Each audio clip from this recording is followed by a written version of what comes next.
আলাইহিস সালাতু ওয়াস সালাম শিক্ষা দিয়েছিলেন peaceful কোএক্সিস্টেন্সের।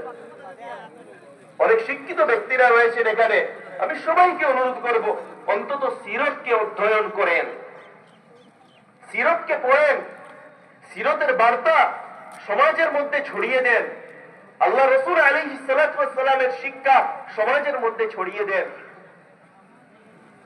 মিসাকে Medina, charter of Medina, আল্লাহ রাসূল আলাইহিস সালাতু ওয়াস সালাম যখন মদিনা হিজরত করে গিয়েছিলেন, মদিনা মুনাওয়ারার মধ্যে ডাইভার্স কমিউনিটির মানুষ, ডাইভার্স কালচার, বিভিন্ন ধর্ম, বিভিন্ন জনগোষ্ঠী, বিভিন্ন ট্রাইবস, এবং তাদের মধ্যে ছিল দীর্ঘ অনেক লম্বা দিনের যুদ্ধ, বিবাদ, ঝগড়া।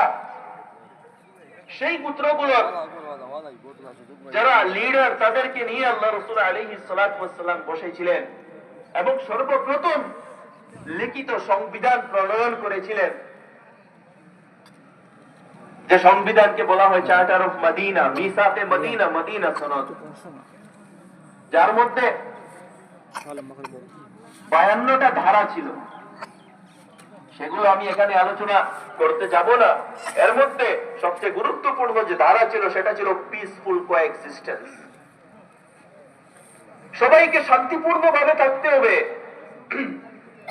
আল্লাহ তাআলা এই পৃথিবীতে মানুষকে বিভিন্ন মত দিয়ে সৃষ্টি করেছেন এবং মানুষকে স্বাধীন করে রেখেছেন পরীক্ষার জন্য।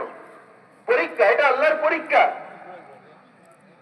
মানুষকে আল্লাহ সুবহানাহু ওয়া তাআলা ফ্রি উইল দিয়েছেন, তুমি ইচ্ছা মতো চলতে পারো, তুমি ইচ্ছা মতো যে কোনো মত তুমি রাখতে পারো। হ্যাঁ, এটাই আমি পরীক্ষা করার জন্য দিয়েছি যে তুমি সঠিক মত অবলম্বন করো না ভুল মত অবলম্বন করো, এটাই পরীক্ষা। তো ফ্রি উইল আল্লাহ তাআলা দিয়েছেন এবং আমাদেরকে শান্তিপূর্ণভাবে থাকার নির্দেশ আল্লাহ তাআলা দিয়েছেন, যার জন্য বলা হয়েছে লা ইকরাহা ফিদ্দীন, দিনের মধ্যে কোনো জবরদস্তি নেই, দিনের ক্ষেত্রে কোনো জবরদস্তি নেই।